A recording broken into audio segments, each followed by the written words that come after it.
Welcome to Startup Different. I'm Dave, your Chief Podcast Officer. With me is my brother and podcast sidekick, Chris. We're two successful entrepreneurs paying it forward by debunking startup myths, tackling the toughest challenges, and giving you the tools to build your business. Today, we're going to be talking about smart hard working.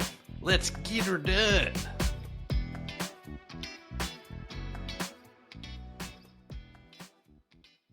Hello, folks. Welcome to the show, Startup Different. I'm Dave. He is Christofson. Hello. Also known as Topher, I believe, by some of our staff. It's pronounced Topper. Topper. I believe this is a pretty big friction point for a long time.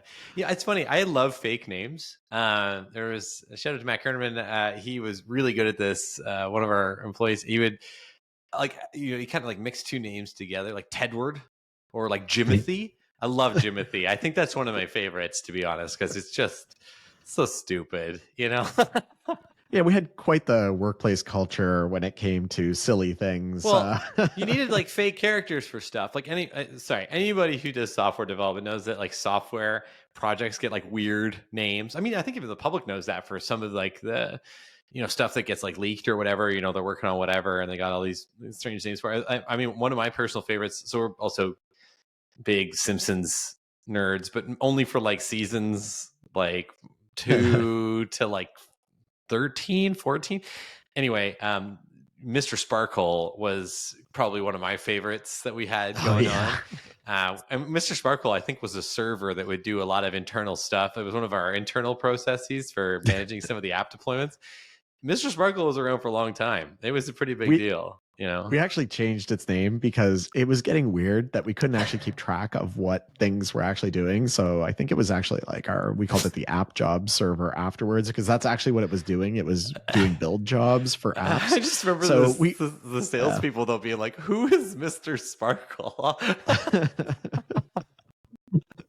Anyway, man, it's all good. It's fine. We had some fun times with names, but it's interesting because that piece of software that we built did a lot of work for us, and it kind of dovetails into our topic today, where we're kind of getting into this weird conversation that you will hear people sort of bring up on occasion, when they say, hey, I don't know, hey buddy, I don't work hard, I work smart, and your fist just stops right at their face. Shout out to Lewis Black. That's a Lewis Black bit. I can't claim that. That's just hilarious. But no, not really. I mean, I don't hit people. Will Smith taught us that's not a good idea. But no laugh. Nothing for that. I thought that was good. I like it. It was great. You just don't want to bring Will Smith into this. But anyway, no, too soon. So let's get back to this. You're right. I digress. You're right. They say they don't work hard. They work smart. Chris, what do you got to think? What do you think about that?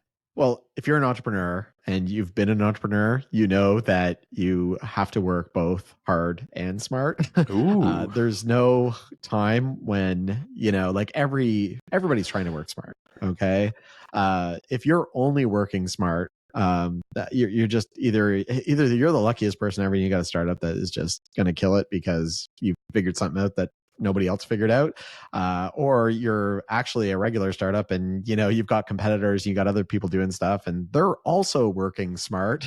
So you pretty much, every entrepreneur has to work smart and hard in order to move their business forward. And that's really one of those we're startup different, and I think that's one of those myths that I want to dispel is that and actually Dave, at the beginning you talked about Mr. Sparkle, our app job server, and that was a really good example of us working smart. We built a server that was going to do a whole bunch of the grunt work for us. Okay. But it wasn't like once that project was done, oh great, now we just come in and drink coffee at the office and don't really do anything anymore. It was like, okay, now there's like 1,000 other things that we have to figure out. So we're still working hard. So anyways, that's kind of the topic of today's episode and where we want to go a little bit deeper on this concept. Yeah, I think we got a couple of principles that we kind of want to hit on as usual, things that you can walk away with from this podcast with. And I guess in terms of, let's just assume you're always working hard is the first thing I want to just get out there. If you're a founder, you've got a startup, it's all about working hard. It's about putting in those big nights. It's about doing whatever it takes, most of the time at the expense of your personal life, to do whatever the thing is. For Chris, that was coding crazy stuff. That was, during our craziest times during COVID, when we had to do our like COVID pivot, which we'll cover in another episode. Chris was doing the night shift. He was, he'd be working all day. He would eat something, maybe watch TV for a few hours, sleep, wake up at 3 a.m., start coding, and get going. Obviously, Chris would. I actually thought Chris lived in the office for a little while, because I think if it had a shower, actually. I actually think that would have been a good move for you. But yeah, I definitely slept on the couch in the office on more than one occasion. But anyways, it's all good. The reason that I had to work hard there is it was a COVID thing, and it was totally new. Nobody knew how to deal with this. There was no precedent for it. It wasn't I was copying some other idea. It was like I have to figure out how to actually do this. And the reality is it's hard to, founders, you've got everything on the line. Okay. You are highly motivated. Your staff are fantastic, but it's a job, and they're going to go home at 5 o'clock. You're the ones who really are worried about making payroll and all those types of things that keep you up at night. So, the things we want to get across is that when you're a founder of a company, you're going to have to also be the trailblazer on anything really important that's going on. So for me, the one that comes to mind that Dave reminded me of is this COVID stuff, where we were building COVID self-assessments and vaccine verification, things like that. And it was a lot of late hours. And I certainly talked to our developers, and we had ideas of what we wanted to do, but the actual grunt work of grinding out that code and making it work and dealing with the issues and things like that was definitely something that I had to trailblaze. And it happened a lot in the middle of the night, because that was when it was super quiet. I could actually get stuff done. I think too, like so we're kind of addressing the founder piece, but let's not leave out the fact that, we're also assuming that your employees are working hard too, because they are, they're putting in their fair shake most of the time. Most of the time. But I think the other thing we had to do there too is you need to have these like systems to help them also work smart. So, the thing is, there's always this like thing in the startup land where, well, what's your head count? How many people you got? And that's a like sort of a benchmark of legitimacy, when in fact it doesn't make sense. Like don't get me wrong, there are businesses where you actually need like lots of people and all that, but for software, like, you need to have good systems to make it so that one employee is a lot more efficient. You can make it so that they are going through a process that allows them to work smart. They're already working hard, right? If you brought them into the culture and you trust them and all that stuff, we're assuming they're working hard. If you introduce the right processes and systems, that will actually help them work smart. And that's something that as a founder, you have to create. That's not something that they can't just come in and do it. And this is, employees need those kinds of systems in order to be successful.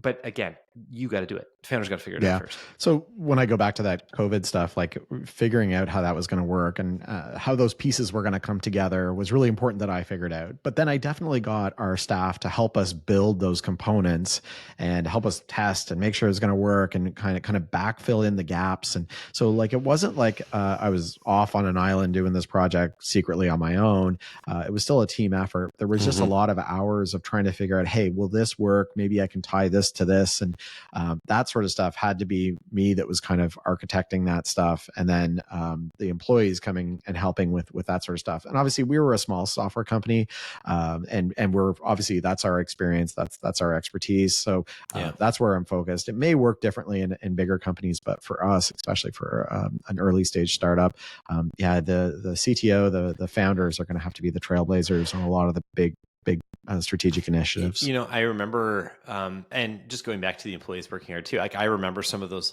so back then my role had split between, sort of like chief revenue officer as well as chief operating officer, I guess, and working with the implementation folks during some of the mayhem, and I mean total mayhem, when we made the COVID pivot and all of a sudden the market really accepted these tools that Chris was alluding to earlier, and we were going gangbusters.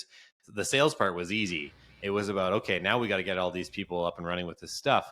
And I remember the hours that they put into that, and working with them to refine that process, and trying to keep, checking in with them on their mental health and all that kind of stuff too, because it was a lot. It was so much work in such a short amount of time, such a condensed amount of time. And it was so important. Like, it was a critical function we had a lot of universities and colleges predominantly, but also for the healthcare facilities that we also worked with, and other verticals too. These were the tools that allowed people to go to the place. So it was very, very important that we did it correctly. And it was stressful. And so I guess it was one of those things. Yeah, as Chris was saying, we were working with our team on this, but again, we were making those structures and we were refining those structures with direct feedback from the team. So we're the trailblazers. You have to be a trailblazer as a founder. You got to be the one to do that kind of stuff. But at the end of the day, it's going to be a whole team effort to make some of this stuff successful. You just got to give them the tools to be successful. Yeah, until 5 o'clock. Until 5 o'clock, get the hell out. Well, actually, what? We mentioned in the last episode, we kicked, or I can't remember, a couple episodes ago, that we kick people out around 5 o'clock. The one thing about this is that actually the COVID time was one of those times where like, hey, we know how we normally kick you out at 5 o'clock. We need extra hours today. Yeah. And we did that. And we found ways also, more unique ways of compensation and that kind of stuff to make people feel really appreciated and their time was valued. But it was, it was a big one. It was a big one for sure. That was one of the times where we needed to use like the get out of jail free card, where we had always had a culture of kicking people out at 5. And we literally said, I think it was, I can't remember exactly, Dave, but I feel like it was like a 2 week, maybe a month of time where we were really under the gun, because it was back to school. A lot of schools were trying to open up, they with just kept rolling pandemic. Because schools open at different times, right? So it was like, it just kind of kept. So like we thought we were through it, and then another 2 weeks would pass, and we'd have another crazy 2 weeks, and then just like, and so I think it was probably about October, like from like August to October, it was crazy. And as I recall too, our clients weren't the greatest because they would make the decision at the last second and then expect us to turn it around. Because they couldn't get the buy-in. Anybody doing like big sales, like corporate, okay, we're kind of getting a little bit away from here, but anybody doing corporate sales, you understand that, or like B2B sales, that there's a committee. Right. And so getting the committee to say yes is sometimes a very challenging process. So anyway, that it is what it is. We made it happen though. So, and just thinking about this too, like just switching gears here a little bit too, like aside from like that particular pivot, which was a little bit exceptional because it was during COVID and all that stuff, there's other examples of this too. Like when we take on new verticals, so we'll do an episode on how new verticals, so that is new industries, like taking your product from higher education to healthcare or to K-12, is not a panacea. It is a very difficult thing to do and is rife with uncertainty and risk, that it may not always work. That's another one of those things where like a co-founder, your sales and marketing co-founder, like you need to drive that bus. You got to be the one taking that into that market and trying to set it up for your team. It's unfair, and we learned this lesson the hard way. It's unfair to have like a not one of the two team, like the leaders, the co-founders. It's not fair to send someone else to go in and try and pave a new market. They will struggle. It's just the reality of it. The reality too is that you, as the CEO or CTO or like, founders of the company, you're kind of like constantly assessing a market, especially a new one that you're going into. You're kind of trying to figure out like, okay, is there actually a market here? And I don't know if it's easy for staff to understand that or to see the signs as to, hey, there may not be a market here. It's one of those things that you really need to feel it, hear it firsthand. That's part of the working smart. The working hard though element is also a component, because you're going to have to work more than 9 to 5 to break into a new market. That's the reality. And you're going to need new allies in those markets and all that kind of stuff. We're digressing here again, but the idea is just like, you got to be that trailblazer as a co-founder if you want to have success in these spaces. So absolutely. So I guess kind of like backing out a little bit here is in terms of like shielding your staff, is one thing that I also want to make sure we address, and we kind of alluded to this, we kick people out at 5 o'clock, but we also have that, get out of jail free card. But again, here, when in new markets or pandemic or whatever, it's still one of those things where like people didn't sign up for that. And I think that this is important to understand, is that at least so I was also HR officer, because of course you got a lot of hats when you got a small company and you're a founder. But for me, it was big on, treating people like people. Empathy is the key to the leadership in the modern company. It's not one of those things where you can kind of just be like, oh, you got to go do this and da, da, da. And that was a bridge I had to cross too, and that was a big challenge.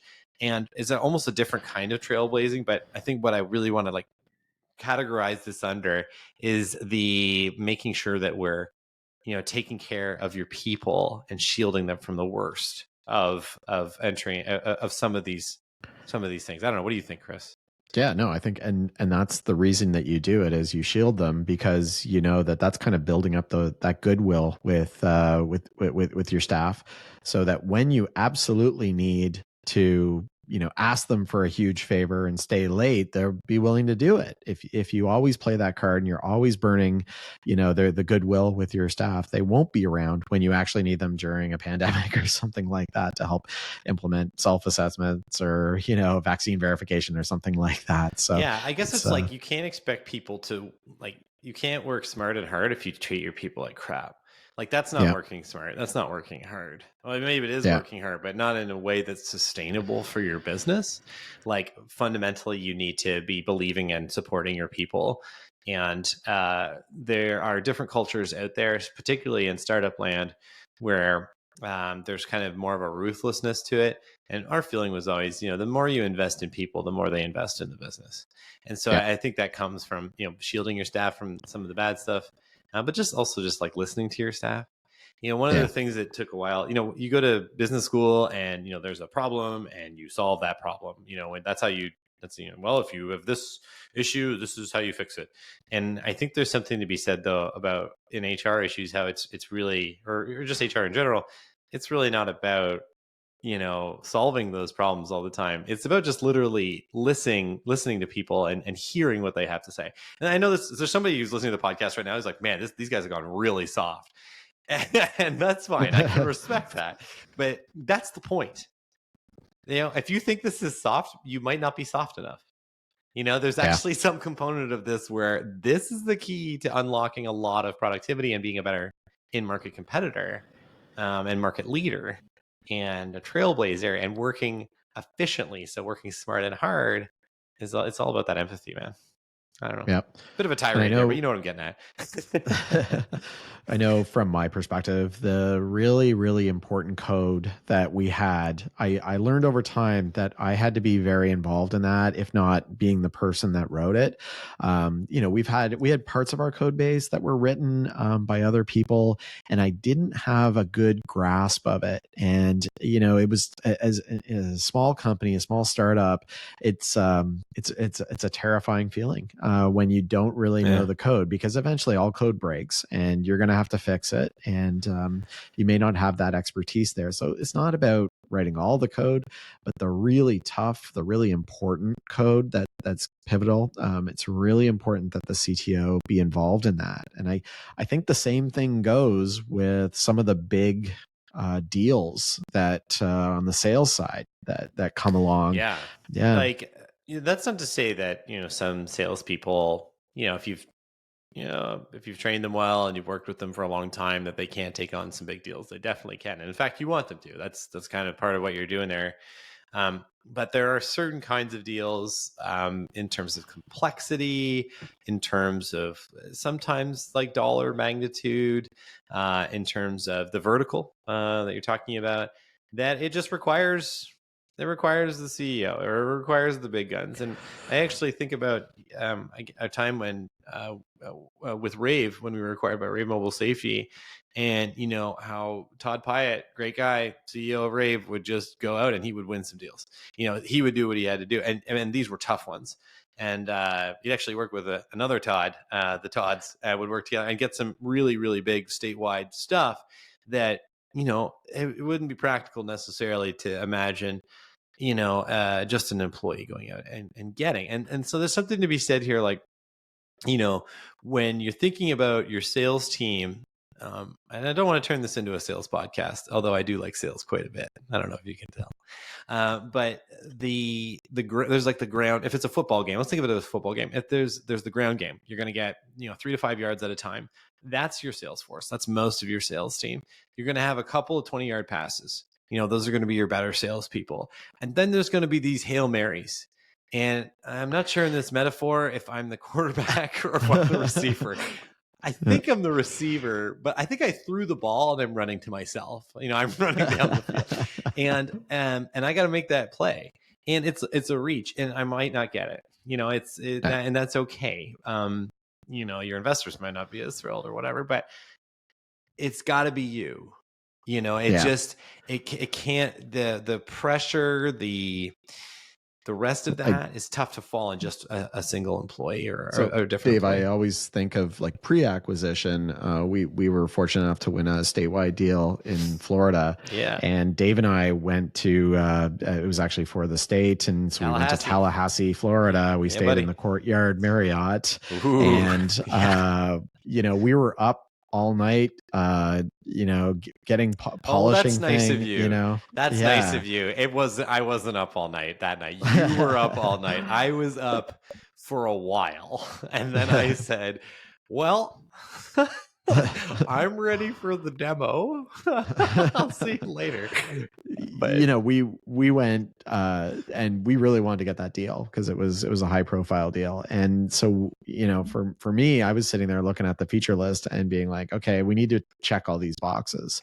And so we had stuff that we wrote the night before so that we could demo it in the demo. And it was actually great code. Like I don't know, I really got into flow state, and I was sitting in the lobby because the Wi-Fi in our room actually was terrible, but the Wi-Fi in the lobby was amazing.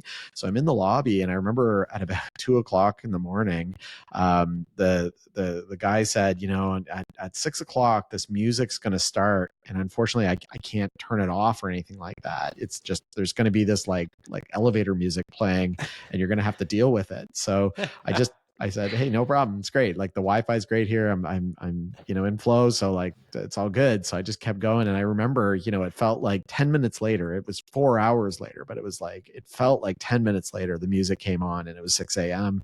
And we were, I was like, oh my gosh, I got to have a shower and, get ready for the demonstration at 9:30. So I just picture anyway. Like people were getting up, having their coffee and stuff at that time. And I'd been there the whole night wearing the same clothes and everything. But that's the kind of stuff where we had to do that because we needed to get that deal. And there's no way you would expect an employee to do that. They would just lose the deal. And that's not their fault. That's not their fault either, though. If they go there and they lose the deal, it's because they weren't equipped to win it. They didn't have the tools. They weren't you. Like, you have to do some of that. And you have to build those systems so that they can go and do that stuff, and that takes time. Those are the extraordinary things that like founders are just going to have to do. And we don't expect staff to ever do that sort of stuff. We as founders have to be the ones like predicting those problems and avoiding them, so that staff are never in that position. But when you're the founder and it's really something, things are on the line, you've got to bring your A game, and throw and catch the ball down the field to yourself, apparently. Yeah. Why, you don't do that? Greg Jennings putting the team on his back. I don't know. I'm aging myself there with that reference, but that's fine. I think and just closing the loop on this whole conversation, how does that tie back to working smart and working hard? The working hard component there is very transparent. Chris putting in the hours. I put in the hours for like the presentation and getting that deal and writing that RFP. The working smart is understanding in that case is understanding the limitations of your own team and understanding what it's going to take to win that stuff and putting yourself in a position to be successful. Do you have any thoughts on that? The only thing I would say is I just wouldn't call it limitations on your team. I would call it because it's way beyond expectation. Okay. Yeah. So I think it's just way beyond the expectation of what your team should be doing. And if you're in that position, it's probably a bit of a leadership failure that you weren't equipped to for them to be successful or at least have a fighting chance. But going back to the original topic here is I don't work hard, I work smart. Erase that from your vocabulary, because if you're a founder of a startup, you've got to do both because everybody else is doing both. So that's the startup different approach on this one is work hard and smart. Cool. Awesome. Episode complete. Thank you very much, ladies and gentlemen. We will see you next week. And as always, comment or rate us and talk to us on social. See you later.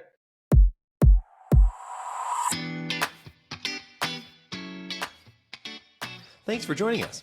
If you like what you heard, subscribe to and rate Startup Different in your favorite podcast app. If you want to see our radio faces, check us out on YouTube at Startup Different and look us up on social. We're probably there if you are. And lastly, do you want to feature your startup on the show? Reach out via our website, startupdifferent.com. See you next time.